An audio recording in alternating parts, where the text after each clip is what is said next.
Hi, I'm Kaviraj from ScoringTarget.com.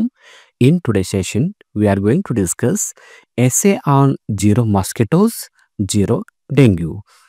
ಆತ್ಮೀಯ ವಿದ್ಯಾರ್ಥಿಗಳು ಇವತ್ತಿನ ತರಗತಿಯಲ್ಲಿ ನಾವು ಮಾಸ್ಕಿಟೋ ರಹಿತ ಒಂದು ವಾತಾವರಣದಲ್ಲಿ ನಾವು ಡೆಂಗ್ಯೂನ ಯಾವ ಥರ ನಿವಾರಣೆ ಮಾಡ್ಬೋದು ಅನ್ನತಕ್ಕಂಥ ಒಂದು ಎಸ್ಸೆನ ಇವತ್ತು ನಾವು ಡಿಸ್ಕಸ್ ಮಾಡ್ತಾ ಇದ್ವಿ.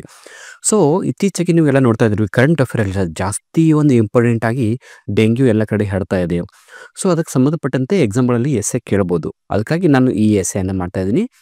ಈ ಮಾಸ್ಕಿಟೋಸ್ದಿಂದ ಏನಾಗುತ್ತೆ ಅಂದರೆ ಡೆಂಗ್ಯೂ ಕಾಯಿಲೆ ಜಾಸ್ತಿ ಆಗ್ತಾ ಇದೆ. ಸೊ ಡೆಂಗ್ಯೂ ಕಾಯಿಲೆದ ಲಕ್ಷಣ ಏನು, ಅದು ಯಾವ ಥರ ಜ್ವರ ಎಲ್ಲ ಕಡೆ ಹರಡ್ತಾ ಇದೆ, ಅದಕ್ಕೆ ಕಂಟ್ರೋಲ್ ಮಾಡ್ತಕ್ಕಂಥ ಒಂದು ಪ್ರಿಕಾಷನ್ಸ್ ಏನು ಅಂತಕ್ಕಂಥ ಈ ಒಂದು ಎಸ್ಸೆಯಲ್ಲಿ ನಾವು ಕಲ್ತ್ಕೊಳ್ಳೋಣ. ಸೊ ಈ ಎಸ್ಸೆನ ನಾನು ಕನ್ನಡ, ಇಂಗ್ಲೀಷ್ ಮತ್ತು ಹಿಂದಿ ಮೂರಲ್ಲಿ ಕೂಡ ಕೊಟ್ಟಿರ್ತೀನಿ. PDF ನೋಟ್ಸ್ ನಾನು ಡೌನ್ಲೋಡ್ ಮಾಡ್ಕೋಬೇಕಾದ್ರೆ ಅದರ ಲಿಂಕ್ ಕಾಮೆಂಟ್ ಬಾಕ್ಸಲ್ಲಿರುತ್ತೆ. ಜೊತೆಗೆ ಇಲ್ಲಿವರೆಗೆ ನಾನು 46 ಎಸ್ಸೆಗಳನ್ನ ಮಾಡಿದ್ದೀನಿ. ಅವುಗಳ ಲಿಂಕ್ ಕೂಡ ಕಾಮೆಂಟ್ ಬಾಕ್ಸಲ್ಲಿ ಹಾಕಿರ್ತೀನಿ. ನಿಮಗೆ ಇಂಪಾರ್ಟೆಂಟ್ ಅನಿಸಿದಂಥ ವಿಡಿಯೋಗಳನ್ನ ನೀವು ಪ್ರಿಪೇರ್ ಮಾಡ್ಕೊಂಡು ಓದ್ಕೋಬೋದು. ಸೊ ಮೊದಲನೇದಾಗಿ ನಾವೀಗ ಈ ಮಾಸ್ಕಿಟೋಗೆ ಸಂಬಂಧಪಟ್ಟಂಥ ಒಂದು ಎಸ್ಸೆಯನ್ನು ನಾವು ಇಂಗ್ಲೀಷ್ನಲ್ಲಿ ಡಿಸ್ಕಸ್ ಮಾಡೋಣ. ಮೊದಲನೇದಾಗಿ ನಾವು ಯಾವುದನ್ನು ಎಸ್ಸೆ ಬರೀಬೇಕಂದ್ರೆ ಆ ಎಸ್ಸೆನ ಟೈಟಲನ್ನು ಬರೀಬೇಕು. Zero mosquitoes, zero dengue in English. ಸರಿ, ನನಗೆ ಟೈಟಲ್ ಬರೆದೆ. ಟೈಟಲ್ ಆದ ನಂತರ ಇಂಟ್ರಡಕ್ಷನ್. ಇಂಟ್ರಡಕ್ಷನ್ ಅಂದ್ರೆ ಏನು? ಪೀಠಿಕೆ. ಸೊ ಈ ಎಸ್ಸೆಗೆ ಸಂಬಂಧಪಟ್ಟಂತೆ ನಾವು ಪೀಠಿಕೆಯನ್ನು ಬರೀಬೇಕು.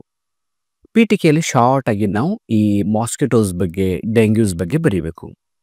Zero mosquito, zero dengue is a campaign to stop dengue fever by reducing the number of mosquitoes. So zero mosquito zero dengue ಅನ್ನೋದು ಇದು ಒಂದು ಕ್ಯಾಂಪೇನ್, ಅಂದರೆ ಒಂದು ಚಳುವಳಿ, ಒಂದು ಹೋರಾಟ ಅಂತ ಹೇಳ್ತೀವಿ.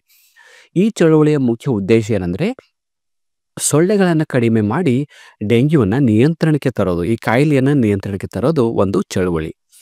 Dengue is a dangerous viral disease spread by the Aedes mosquito. So ಈ ಡೆಂಗ್ಯೂ ಅನ್ನೋ ಒಂದು ಕಾಯಿಲೆ ಏನಿದೆ ಇದು ತುಂಬ ಭಯಾನಕವಾದ ಕಾಯಿಲೆ. ಇದು ಈಡಿಸ್ ಈಜಿಪ್ಟಿ ಅಂತಕ್ಕಂಥ ಒಂದು ಸೊಳ್ಳೆದಿಂದ ಹರಡುತ್ತೆ. ಈಡಿಸ್ ಈಜಿಪ್ಟಿ ಸೊಳ್ಳೆ ಕಚ್ಚಿದಾಗ ನಮಗೆ ಈ ಕಾಯಿಲೆ ಬರುತ್ತೆ. It can even be life threatening if not prevented. ಒಂದು ವೇಳೆ ಈ ಕಾಯಿಲೆಗೆ ನಾವು ಚಿಕಿತ್ಸೆ ಪಡ್ಕೊಳ್ಳಿಲ್ಲ ಅಂದರೆ ಇದು ಮಾರಣಾಂತಿಕ ಕಾಯಿಲೆಯಾಗಿ ನಮ್ಮ ಜೀವನ ತೆಗಿಬೋದು. ಇಷ್ಟು ಶಾರ್ಟ್ ಆದ ಒಂದು ಮಾಹಿತಿ ಇಂಟ್ರಡಕ್ಷನಲ್ಲಿ. ಸೊ ಇಂಟ್ರಡಕ್ಷನ್ ಆದ ನಂತರ ಈಗ ನಾವು ಎಸ್ಸೆನೋ ಬಾಡಿಯಲ್ಲಿ ನಾವು ಏನು ಬರ್ತಾ ಇದ್ವಿ, ಸಿಂಪ್ಟಮ್ಸ್ ಆಫ್ ಡೆಂಗ್ಯೂ, ಡೆಂಗ್ಯೂ ಜ್ವರದ ಅಥವಾ ಡೆಂಗ್ಯೂ ಕಾಯಿಲೆಯ ಲಕ್ಷಣಗಳೇನು. ಈಗ ನಮಗೆ ಡೆಂಗ್ಯೂ ಬಂದಿದೆ ಅಂತ ಯಾವ ಥರ ಕಂಡುಹಿಡಿಬೋದು, ಲಕ್ಷಣ ನೋಡೋಣ. ಈಗ ಮೊದಲನೇದಾಗಿ high fever and headache.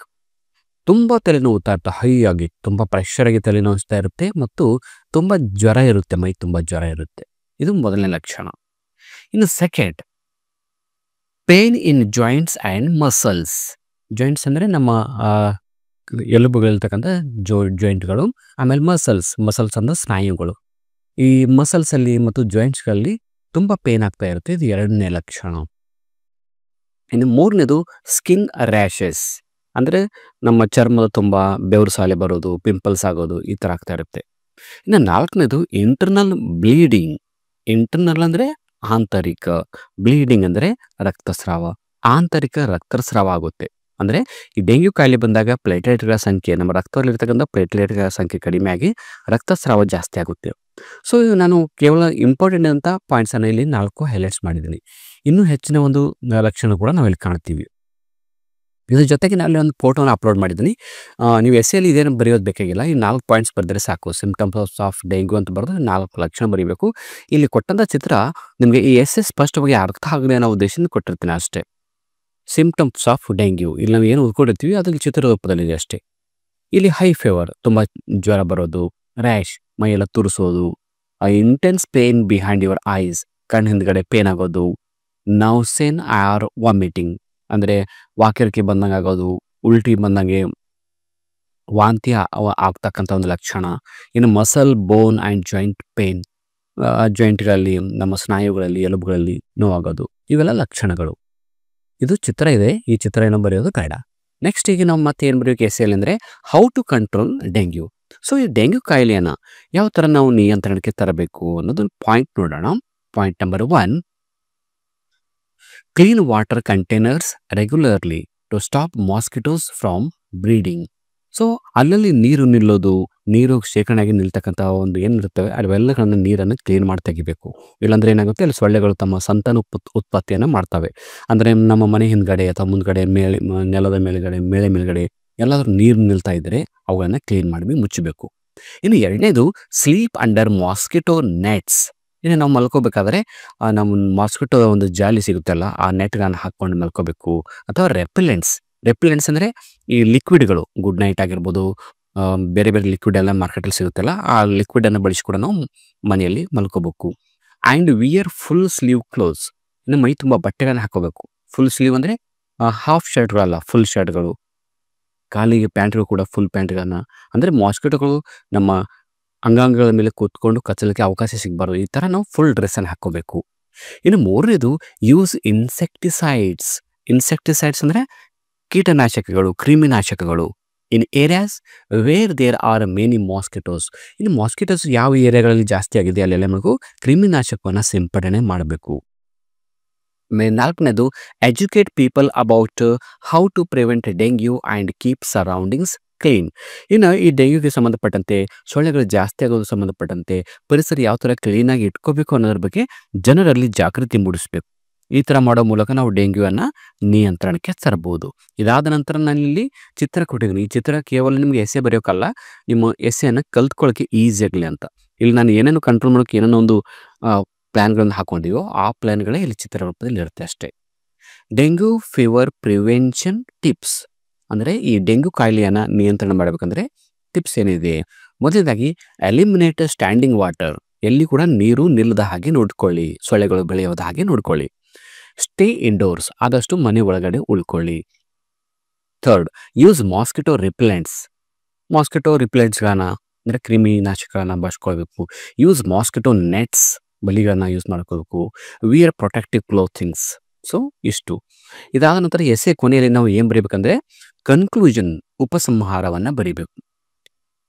Zero mosquito zero dengue is more than a slogan, it is a mission. Zero dengue zero mosquito ಅನ್ನೋದು ಕೇವಲ ಒಂದು ಸ್ಲೋಗನ್ ಅಲ್ಲ, ಅದು ಒಂದು ಚಳುವಳಿ, ಒಂದು ಗುರಿ. If we work all together we can protect from this deadly disease. ಒಂದು ವೇಳೆ ನಾವೆಲ್ಲರೂ ಒಗ್ಗಟ್ಟಾಗಿ ಈ ಒಂದು ಕಾಯಿಲೆ ವಿರುದ್ಧ ನಾವು ಹೋರಾಟ ಮಾಡಿದರೆ ಖಂಡಿತವಾಗ್ಲಿ ನಾವು ಇದರಿಂದ ಉಳಿಬಹುದು. Let's act now to make our surroundings mosquito free. ಅದಕ್ಕಾಗಿ ನಾವು ನಮ್ಮ ಸುತ್ತಮುತ್ತಲ ವಾತಾವರಣನ ಶುಚಿಯಾಗಿ ಇಟ್ಕೊಂಡು ವಾತಾವರಣದಲ್ಲಿ ಸೊಳ್ಳೆ ರಹಿತವಾದ ವಾತಾವರಣನ ಕ್ರಿಯೇಟ್ ಮಾಡಬೇಕು ಅಂತ ಇಷ್ಟು ಬರೆದರೆ ಸಾಕು. ಇದು ನಮಗೆ ಎಕ್ಸಾಮ್ಗಳಲ್ಲಿ 4 ಅಂಕದ ಪ್ರಶ್ನೆಗೆ ಕೇಳ್ತಾರೆ. ಸೊ ಇದೇ ಎಸ್ಸೆಯನ್ನು ನಾನೀಗ ಕನ್ನಡದಲ್ಲಿ ಹೇಳ್ತೀನಿ. Essay on zero mosquitoes zero dengue in Kannada. ನೋಡಿ, ಪ್ರಾರಂಭದಲ್ಲಿ ನಾವು ಪೀಠಿಕೆಯನ್ನು ಬರೀಬೇಕಾಗುತ್ತೆ. ಈಗಾಗಲೇ ನಾನು ಇಂಗ್ಲೀಷ್ನಲ್ಲಿ ಈ ಎಸ್ಸೆಯನ್ನು ಕಂಪ್ಲೀಟಾಗಿ ಎಕ್ಸ್ಪ್ಲೇನ್ ಮಾಡೋದ್ರಿಂದ ಈ ಎಸ್ಸೆನ ಜಸ್ಟ್ ನಾನು ಓದಿ ಹೇಳ್ತೇನೆ ಅಷ್ಟೇ. ಪೀಠಿಕೆ: ಸೊಳ್ಳೆಗಳ ಸಂಖ್ಯೆಯನ್ನು ಕಡಿಮೆ ಮಾಡುವ ಮೂಲಕ ಡೆಂಗ್ಯೂ ಜ್ವರವನ್ನು ತಡೆಯುವ ಅಭಿಯಾನವೇ ಶೂನ್ಯ ಸೊಳ್ಳೆ ಶೂನ್ಯ ಡೆಂಗ್ಯೂ. ಡೆಂಗ್ಯೂ ಈಡೀ ಸೊಳ್ಳೆಯಿಂದ ಹರಡುವ ಅಪಾಯಕಾರಿ ವೈರಲ್ ಕಾಯಿಲೆಯಾಗಿದೆ. ತಡೆಯದಿದ್ದರೆ ಜೀವಕ್ಕೆ ಅಪಾಯವೂ ಆಗಬಹುದು. ಇನ್ನು ಡೆಂಗ್ಯೂನ ಲಕ್ಷಣಗಳು: